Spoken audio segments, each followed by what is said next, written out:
നമസ്കാരം. മലയാളി വാർത്ത ഇൻസൈഡിലേക്ക് സ്വാഗതം. പോലീസിലെ വമ്പന്മാരെ മാറ്റി നിർത്തി ബോച്ചയെ തൂക്കിച്ചത് കൊച്ചി DCP അശ്വതി ജിജിയെ ഇറക്കി. ഹണിറോസ് നൽകിയ സൈബർ അധിക്ഷേപ കേസ് അന്വേഷിക്കാൻ പ്രത്യേക സംഘത്തെ തന്നെ നിയോഗിച്ചിട്ടുണ്ട്. ഇതിന് മേൽനോട്ടം വഹിക്കുന്നത് കൊച്ചി DCP അശ്വതി ജിജിയാണ്. സ്വർണ്ണ മുതലാളിയുടെ അഹന്തയ്ക്ക് പോലീസ് വക ആദ്യ അടിയായിരുന്നു വനിതാ ഉദ്യോഗസ്ഥയെ കേസ് അന്വേഷണം ഏൽപ്പിച്ചത്. കിട്ടുന്ന വേദികളിലൊക്കെ സ്ത്രീകളെ അപമാനിക്കുന്ന ബോച്ചയ്ക്ക് വനിതാ ഉദ്യോഗസ്ഥയുടെ മുന്നിൽ തലകുനിച്ചു നിൽക്കേണ്ടി വന്നു. ബോബി ചെമ്മണ്ണൂരിനെ പോലീസ് തൂക്കി അകത്തിടുമെന്ന് ആരെങ്കിലും കരുതിയിരുന്നോ? പണത്തിനു മീതെ പരുന്തും പറക്കില്ല എന്നൊരു ചൊല്ലുണ്ടല്ലോ. എന്നാൽ ബോച്ച വിഷയത്തിൽ പണത്തിനു മീതെ കേരള പോലീസ് പറന്ന കാഴ്ചയാണ് കേരളം കണ്ടത്. അതിനു പിന്നിൽ ചില രാഷ്ട്രീയ കളികളും കൂടിയുണ്ട്. ബോച്ചയെ തൂക്കാനുള്ള പക്ക ബ്ലൂ പ്രിന്റ് തയ്യാറാക്കിയത് ക്രമസമാധാന ചുമതലയുള്ള ADGP മനോജ് എബ്രഹാം ആണ് എന്നാണ് വിവരങ്ങൾ. ഒപ്പം കൈകൊടുത്ത് യതീഷ് ചന്ദ്രയും ഇറങ്ങിയപ്പോൾ ബോച്ചയുടെ കാര്യത്തിൽ തീരുമാനമായി. അന്വേഷണത്തിൽ അശ്വതി ജിജിക്ക് പൂർണ്ണ സ്വാതന്ത്ര്യം കൊടുത്തിരിക്കുകയാണ്. സെൻട്രൽ ACPയുടെയും CIയുടെയും നേതൃത്വത്തിലാണ് പ്രത്യേക സംഘം പ്രവർത്തിക്കുന്നത്. സൈബർ സെൽ അംഗങ്ങളും അന്വേഷണ സംഘത്തിൽ ഉണ്ട്. ആവശ്യമെങ്കിൽ അന്വേഷണ സംഘം വിപുലീകരിക്കുമെന്നും കൊച്ചി സിറ്റി പോലീസ് അറിയിച്ചിട്ടുണ്ട്. ബോബി ചെമ്മണ്ണൂരിനെ തൊടാൻ സാധാരണ നിലയിൽ പോലീസ് സംവിധാനത്തിന് ഒന്ന് വിറയ്ക്കുന്നതാണ്.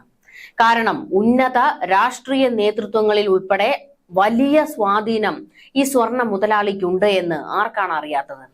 മാത്രവുമല്ല, ഇപ്പോൾ ബോച്ചയ്ക്ക് പണി കിട്ടിയത് പിണറായി സർക്കാരുമായി അടുത്ത കാലത്ത് ഉടക്കിയതാണ് കാലക്കേടായി മാറിയത്.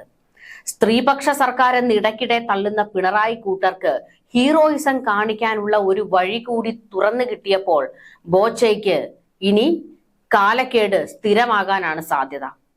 മാത്രമല്ല, മനോജ് എബ്രഹാമിന്റെ കയ്യിലാണ് ബോച്ച ചെന്ന് പെട്ടത്. ആദ്യം ജാമ്യത്തിന് ചെന്നു, കോടതി ഓടിച്ചുവിട്ടു. രണ്ടാമത് ചെന്നപ്പോൾ വീണ്ടും അടിയാണ് ഹൈക്കോടതിയിൽ നിന്ന് കിട്ടിയത്.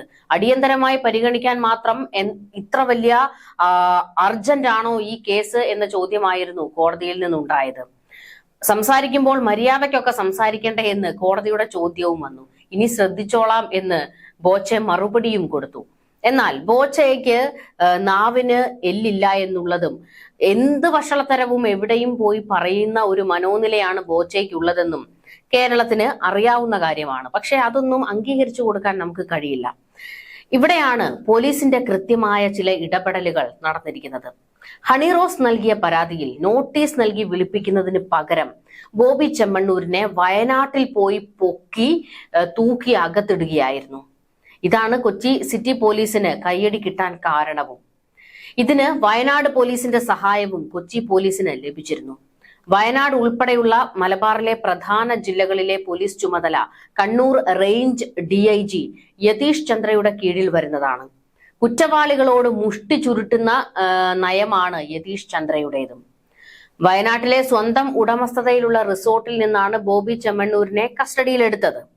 ബോബി ചെമ്മണ്ണൂരിന്റെ നീക്കങ്ങൾ കൊച്ചി പോലീസിന്റെ ആവശ്യപ്രകാരം വയനാട് പോലീസ് കൃത്യമായി നിരീക്ഷിക്കുന്നുണ്ടായിരുന്നു. അതായത് ഒരു പ്ലാനിങ് ഇതിന് പിന്നിൽ നടന്നിട്ടുണ്ട്. മാധ്യമങ്ങളിൽ നിറഞ്ഞു നിൽക്കണം എന്നുള്ളത് ബോബി ചെമ്മണ്ണൂരിന് വലിയ ഒരു ഹരമാണ്. അതുകൊണ്ട് തന്നെ ബോബിയെ കൊച്ചിയിലേക്ക് കൊണ്ടുപോകുമെന്ന് പോലീസ് നടപടിക്ക് പിന്നാലെ വയനാട് SPയും മാധ്യമ പ്രവർത്തകരെ അറിയിക്കുകയായിരുന്നു. അങ്ങനെ ഒരു ഓളം ഉണ്ടാക്കിയാണ് ബോബി ചെമ്മണ്ണൂരിനെ കസ്റ്റഡിയിലെടുത്തതും കോടതിയിൽ ഹാജരാക്കുന്നതും തുടർന്ന് ഇങ്ങോട്ട് നടക്കുന്ന ഓരോ കാര്യങ്ങളും. മുഖ്യമന്ത്രിയുടെ ഓഫീസും ADGP മനോജ് എബ്രഹാമും ഇടപെട്ടതോടെ വ്യവസായ പ്രമുഖൻ ബോബി ചെമ്മണ്ണൂർ അങ്ങനെ അറസ്റ്റിലാകുകയായിരുന്നു. അതായത് ഒരു സംഘം ഇതിന് പിന്നിൽ കൃത്യമായ നീക്കങ്ങളോടുകൂടി പ്രവർത്തിക്കുന്നുണ്ടായിരുന്നു പോലീസിലെ ഒരു വിഭാഗം. ബോബി ചെമ്മണ്ണൂർ അറസ്റ്റിലാകുന്ന ആ സെക്കൻഡ് മുതൽ ബോച്ചയുടെ വക്കീലന്മാർ നാലുപാടും ഓട്ടം തുടങ്ങിയതാണ്. ഇതുവരെ ആ ഓട്ടം നിന്നിട്ടില്ല. രാമൻ പിള്ള വക്കീല് വന്നിട്ടും ജാമ്യം സ്വാഹ.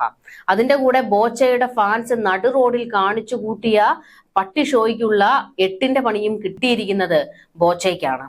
എറണാകുളം ജനറൽ ആശുപത്രിയിൽ വൈദ്യപരിശോധനയ്ക്കായി കോടതിയിൽ നിന്ന് ബോച്ചയെ കൊണ്ടുപോകുമ്പോൾ അനുകൂലികൾ പോലീസ് വാഹനം തടയുന്ന ഒരു സ്ഥിതി ഉണ്ടായിരുന്നല്ലോ.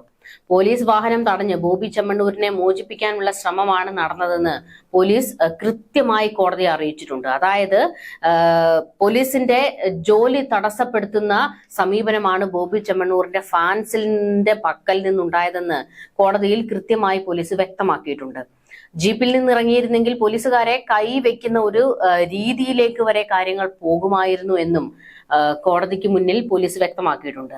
ഇനി ജാമ്യം തേടി ഏത് കോടതിയിലേക്ക് ബോബി ചെമ്മണ്ണൂർ പോയാലും പോലീസ് ഈ കാര്യങ്ങളൊക്കെ കോടതിയിൽ ബോധ്യപ്പെടുത്തും. ജാമ്യം കിട്ടാനുള്ള ബോബി ചെമ്മണ്ണൂരിന്റെ നീക്കങ്ങൾക്ക് ഫാൻസിന്റെ കൈവിട്ട കളി വിനയാകും. ബോബി ചെമ്മണ്ണൂരിന് ജാമ്യം കൊടുത്താൽ അത് അന്വേഷണത്തെ പ്രതികൂലമായി ബാധിക്കുമെന്നും പോലീസിന് വാദിക്കാം. അക്രമകാരികളായ ഗുണ്ടകളെ ഉപയോഗിച്ച് നിയമ സംവിധാനത്തെ ബോബി ചെമ്മണ്ണൂർ വെല്ലുവിളിച്ചുവെന്ന വിശദീകരണവും കോടതിയിൽ ഇനി പ്രോസിക്യൂഷൻ ഉയർത്തും. എറണാകുളം ജനറൽ ആശുപത്രിയിൽ വൈദ്യപരിശോധന പൂർത്തിയാക്കി ബോബി ചെമ്മണ്ണൂരുമായി പോലീസ് വാഹനം കാക്കനാട്ടെ ജയിലിലേക്ക് പോകാൻ ശ്രമിക്കുന്നതിനിടെയാണ് ഗുണ്ടായിസം നടന്നത്. പോലീസ് വാഹനം തടഞ്ഞായിരുന്നു ഈ ഫാൻസുകാരുടെ പ്രതിഷേധം. ആശുപത്രിക്ക് മുന്നിൽ നാടകീയ രംഗങ്ങളാണ് പിന്നീട് അരങ്ങേറിയത്. ബോബിക്കൊപ്പമുള്ളവർ പോലീസ് വാഹനം തടയാൻ ശ്രമിക്കുകയായിരുന്നു. ഇതേ തുടർന്ന് സ്ഥലത്ത് വലിയ രീതിയിലുള്ള സംഘർഷമുണ്ടായി. ബോച്ചയെ പോലീസ് കസ്റ്റഡിയിൽ നിന്ന് മോചിപ്പിക്കുകയായിരുന്നു ഇവരുടെ ലക്ഷ്യമെന്ന വാദം കോടതികളിൽ ഇനി പ്രോസിക്യൂഷന് ഉയർത്താം. ഇതിനെ പ്രതിരോധിക്കുക ബോബി ചെമ്മണ്ണൂരിന്റെ വക്കീലന്മാർക്കും ബുദ്ധിമുട്ടേറിയ കാര്യം തന്നെയാണ്. അങ്ങനെ വന്നാൽ ബോബി ചെമ്മണ്ണൂരിന്റെ ജയിൽവാസ കാലാവധി വീണ്ടും ഉയർന്നേക്കും. ബോച്ചെ ടീയുമായി ബന്ധപ്പെട്ട് നടന്ന ചില വിവാദങ്ങളാണ് സർക്കാരും ബോബി ചെമ്മണ്ണൂരും തമ്മിൽ ഇടയാൻ കാരണമായത്. അതിനു മുൻപ് തന്നെ അസ്വാരസ്യങ്ങളൊക്കെ ഉണ്ടായിരുന്നു. എന്നാൽ ബോബി ചെമ്മണ്ണൂരിനെ ഒരു ആയുധമായി CPM കയ്യിൽ കിട്ടുകയായിരുന്നു. കാരണം സ്ത്രീപക്ഷ സർക്കാരെന്ന് മേനി നടിക്കുന്ന പിണറായി കൂട്ടർ സ്ത്രീകളെ വേട്ടയാടുകയാണ് എന്നുള്ള ഒരു വലിയ രീതിയിലുള്ള വിവാദം കത്തിനിൽപ്പുണ്ട്. അപ്പോൾ കിട്ടിയ ഒരു അവസരമാണ് ഹണി റോസിനെ ബോബി ചെമ്മണ്ണൂർ അപമാനിച്ചത്. ഹണി റോസ് പരാതി കൊടുക്കുന്നു. തൊട്ടടുത്ത നിമിഷം തന്നെ ആഭ്യന്തരമന്ത്രി ഉത്തരവിടുകയാണ് എത്രയും പെട്ടെന്ന് അയാൾക്കെതിരെ നടപടി എടുക്കണം എന്നുള്ളത്.